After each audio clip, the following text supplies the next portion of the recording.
YouTube? Welcome to my channel. And like my title said, I'm going to be telling y'all all about how I lost my daggone voucher. That's right. Your girl had stumbled across a Section 8 voucher and I thought I was living the good life, baby. And they just snatched that thing off from me, baby, like they do your head, like your head just snatched out. That's what they did to me, baby. But this going to be juicy, baby. So go ahead and get your drink, honey, because you know I got mine. I might have to give y'all that little recipe. Anyways, what, girl? I'm trying to be YouTube famous and you keep interrupting me, baby. I'm trying to be a professional on YouTube. What? No, girl.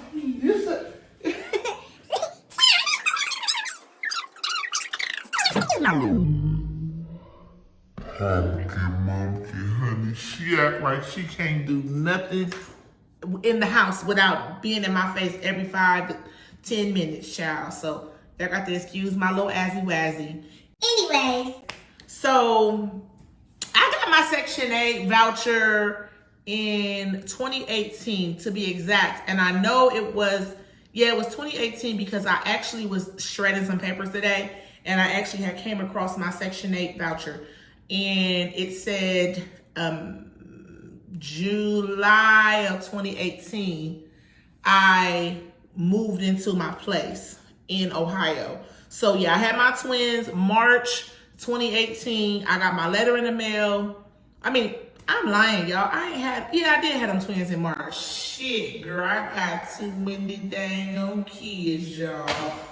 Bear with me. So I had the twins in March, and then I got my voucher letter in the mail saying that I had been selected finally after being on the waiting list for 10 dang years, that I had been selected to receive a Section 8 voucher. So what I ended up doing was finding me this little ranky dank. And when I say the most rankiest, dankiest, that ain't to this house, honey, that the offer, baby, I found out to put that voucher on that house because what I was planning on doing basically is using that voucher as a stepping stone in Ohio because I knew that I was on a one-way ticket to Texas. Anyways, so I went on ahead and put that on there and I started working as a nurse and I was doing hair and I just had the twins. So I just kind of like kept them at home with me for the most part and I was home. So I ended up moving my voucher to Texas in August of 2019. So I went on ahead, I moved my voucher to Texas. Everything was going good, y'all. It was good. It was all good in the hood. Going up like the Jeffersons, baby, to the east side. But not really. But we did move into a really nice neighborhood. We had a really nice house. It was a 6-bedroom house. Honey, nothing like we had never lived on because we actually had been. I was just so ecstatic. Like, yes, honey, that I was going to go ahead and I was going to be able to have some stability finally for my kids. And then came Corona. So, I had a nurse friend / client that called me up and she was like, hey, they need nurses in Florida and in New York. Why don't you go on ahead and jump on the choo-choo train? And I was like, I don't know, girl. She's like, girl, it's going to be a good opportunity. And I was like, I don't know, girl. Girl, you should go ahead and get that money, get that back so you can make some money and do that. I said, okay, let me think about it. And then she kept telling me like, girl, you can make $5,000 a week. I said, so? To the highest bidder. So baby, what I do? I got my peoples in order. They flew them here. Boom, your girl was out on the first thing. The first, I was on a train. I was on a plane. So the first plane smoking, I was out. I was like, yes, baby, go ahead and take me to Florida and let me do this pandemic stuff. So basically we got to Florida, and they had all these tents set up and they were like, it's going to be bodies dropping and we've never seen nothing like this. It's going to be dead bodies here, dead bodies there, dead bodies. You die. Like it was over giving away COVID, honey. So we ended up having to make a choice. Do you want to stay and help out? Because at this time, this is when COVID was very new to everybody. And so we were basically trying to figure out what was this COVID? What was it? How many nurses did they need? And honey, me, I was just trying to do my part in society and go ahead and keep it rolling and help the patients. So I end up my 7-day trip. Baby, you just ate, sweetheart. Honey, go get me something. You know how to make your sounds, right? Which one? Okay, go ahead. Tell your buddy help me.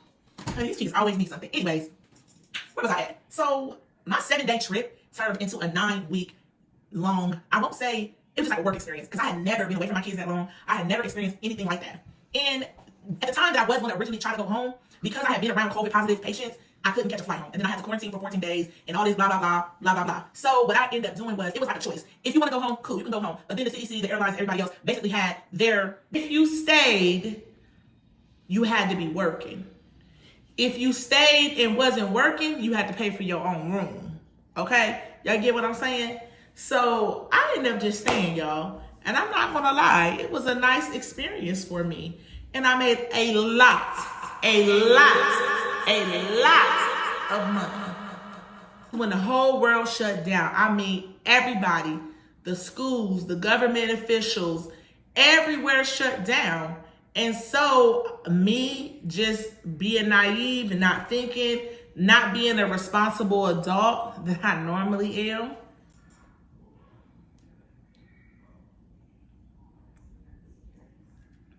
I didn't think to reach out to my Section 8 caseworker to let her know, hey, I'm working a job. Because in my mind, the whole world was shut down. So I didn't think that Section 8 was open. And we never got any type of notification to say, hey, we're shut down, we're open, this is how you communicate with us. They didn't say anything, nothing. They didn't post nothing on their social media platforms, nothing. So fast forward 9 weeks in, I go home finally. Probably like 4 days after I got home, I get an email from my caseworker saying that I needed to verify my income. And now I'm gonna keep it real with y'all. I can't be for sure who told on me, but I do feel like somebody Called and snitched on your girl and told them that I was out there working, trying to save these COVID lives. That's another video. Anyway, I fill out the paperwork and I say, hey, I'm thinking I'm doing my little duty. I'm like, hey, I just want to let you know I worked the job for 9 weeks. This is the situation. I thought you guys were closed. Here's all of my documents. Here's my pay stubs. Boom. Y'all, do y'all know that bald head scallywag sent me back an email in less than 15 minutes and said, oh, ma'am, terminated. I said terminated. She said Terminated? Terminated? She was like, terminated, boo. And I was like, hold up, for what? I didn't make that much money. And she was like, well, first of all, boo, you may report your income within 10 days. And I was like, huh? And I was like, well, how would I report my income to y'all if y'all was closed? And she was like, well, you didn't think to try to reach out or get my personal information to reach out to me? I'm like, no, I actually didn't, because I was working 7 days a week, 12 hours a day in hot sun in Florida. So when I heard the world was shut down, I thought the world was shut down, sweetheart. And she was like, the world was shut down, but my office was still open, and you should have reported your income to me. So, boo, you're off. So me and my little dignified self, I was like, okay, cool, bet. I'm in this case. So I get to type in my little letter up, thinking that I'm about to be like, I want to apply for a hearing. So this is where it gets kind of tricky. Hear me out, period. She was like, you didn't report your income, you're done. We don't care if it's a pandemic. We don't care if you got 8 kids. These are the rules. You didn't follow them, you off. So you can file for an appeal hearing or whatever. But I'm gonna let you know I'm over the hearing, and I'm just gonna let you know right now that you ain't gonna win your hearing. And I was like, dang, sis, that's how you feel? Okay, bet. So y'all, do y'all know that I ended up having to call legal aid to try to get some representation, because I'm like, listen, my rent is $3,200. I cannot afford to pay no $3,200 out of my own pocket with these 8 kids, honey, on my normal income that I have outside of working for the pandemic. You know what I'm saying? So when I go to my hearing, the lady who was the hearing officer was a friend of another woman who does hair in the area that I do hair in. And it was very strange. Around that same time, y'all, I got deleted from this Facebook group for black moms in my area, and they all were friends, if y'all get what I'm saying. Now, I can't be for sure if this was a conspiracy or if these ladies was just following the rules, but something wasn't adding up to me. Because as soon as me and my lawyer started the hearing on the phone, they already had their point. They was not trying to hear what I had to say. It was more so like, look, you ain't follow the rules. We don't got time for this. You made some money. You got to get off. You don't need assistance. So, all in all, I had the little hearing, and I was like crying, boo-hoo, crying. Oh, no, what I'm going to do, that? I can't afford no $3,200 a month. I can't do it. I don't want to do it. Low-key, I was stressing. But then, y'all, something in me was just like, you know what? It's do or die. And basically what I did was I just started traveling more as a nurse. I started taking on a lot of assignments because all I knew was that I had to pay $3,200 every 30 days. And I knew that if I didn't get that money, that me and my kids was going to be homeless. Now, I know that some of y'all was like, okay, you know, they had all these programs set into place to help you pay your rent and things like that. But in my mind, I don't know if y'all ever been homeless before, but I've been homeless before. And it's not a good feeling. It's literally the most crappiest feeling in the world. And so in my mind, I'm like, I gotta go hard. So I started traveling, honey. Any assignment that I could take, boom. And your girl was making good money, okay? It was a couple times that I mean, you know what I'm saying? Your girl made good money. And so basically, from there on, I just decided, like, forget it. I'm not finna be on Section 8 no more. I did end up moving because I was like, I can't keep paying $3,200. And my landlord was low-key being bogus. You know, I had already paid them a $4,000 deposit when I had moved into my house originally when I moved to Texas. And they were like, we'll lower your rent from $3,200 to $2,875 if you give us a $7,000 deposit. I'm like, sweetheart, I already gave you $4,000. Why am I giving you a new deposit? I'm not understanding. You know, just trying to take advantage of the situation, if you will. Courage. So from May of 2020 to December to February of 2021, I was paying $3,200 a month for rent. And I was utterly disgusted. And I know a lot of people were talking about, oh, probably gonna say, you could have bought a house, you could have did this. Honey, I couldn't. I filed bankruptcy, sweetheart. And I got to wait them years for the discharge and build my credit back up. That's a whole other video though. We gonna stay focused. So my homegirl at the time, I was just getting so discouraged. Like, these people were asking for 6 months rent deposit, asking for, you know, just 6 months rent deposit plus, pay your rent, like for the deposit, give them 6 months, and then, give them, or 6 months rent up and double deposit, just asking for ridiculous amounts of money. And then God came through for you, girl. My homegirl had found a real estate agent for me, and she had helped me look for a couple of months. And then I got to the point where I was like, you know what? I'm just gonna stop looking. I'm just gonna go ahead and just keep paying this little $3,200 a month because it's stressing me out. So one night she called me and she was like, yo, I just thought of this. You can rent our house. Me and my husband got a house built and you can rent our house. And I was like, for real? She's like, for real. She's like, I don't know why I didn't think about this sooner. I'm like, girl, me neither. I done spent thousands of dollars on application fees and countless times just out here being.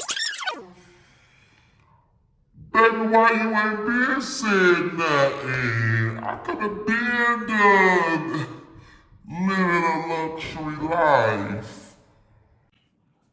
What do you want? See, this is the thing. I let your ugly self drive my car one time, and now you want to. No, don't do it. Okay, if you don't want to be in my YouTube video, honey, get out. Okay, that's why I don't want to do it for you, because now that you drive me one time, and you think you're going to be using my car. And then you come too, trying to co-sign for me. I'm trying to be a YouTube sensation, baby. What do you want? Baby, I'm trying to be a YouTube star so I can get paid, baby. I want to get paid for being y'all's mother. I want YouTube to give me my child support. That's why I drink. Let me finish my YouTube video, and I'll give you an answer. Yes, you can after you're done, but you have to take your brother with you. When I'm done.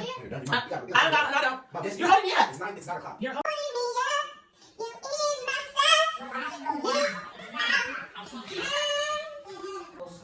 Baby, you can go to Kroger's. Okay, I can't go to Kroger's. Just wait. No, you can't go as wise. No, it's too. It's anyways, y'all. Thank you. So basically, that's what happened. In a nutshell, I ended up moving into this new house, and honey, it's been 2 years since I ain't had that voucher. So the moral of the story is, you don't need to have Section 8 to provide for your kids. Section 8 can be a great benefit, but it can also be a great crutch. It will literally have you not following your dreams, being lackadaisical, not being as enthusiastic because you get comfortable. And I know some people are like, no, but if you've ever really been in a state where you have had assistance, it's very easy to get comfortable and complacent. And whereas now, I've always been driven, right? I've always been career and goal oriented. But now that I ain't got that voucher no more, and I don't have childcare no more, assistance, it makes me want to go harder. It makes me be like, you know what? Let me go harder. Let me do what I gotta do to take care of my kids. You know what? Let me get up every day and do something productive. You get what I'm saying? My kids have never missed a meal. They have never not had a place to live of our own stable since we moved to Texas. And they never will. I also was able to open up my own salon, which that is a whole nother beast in itself. Okay? Your girl has started her medical wig business. You know what I'm saying? I've just been able to add layers and layers upon layers upon layers to my resume. And now I'm adding YouTube so that I can encourage you all. I'm sorry if I keep looking, y'all. I gotta get used to looking at the camera the right way. But now I want to be focused and I want to use my gifts, my God-given gifts. Like, what can I do to make me and my kids money? Outside of being a nurse, outside of being a business owner, outside of being a hairstylist. You know what I'm saying? What can I do? And the best thing I can do is be transparent and share my testimony. So this is the video on how I lost my Section 8 voucher and how I'm still overcoming. And you guys, you know what? If I don't do nothing else, I'm going to keep it real with you. Until next time, peace. Oh, shoot. I thought I stopped the video.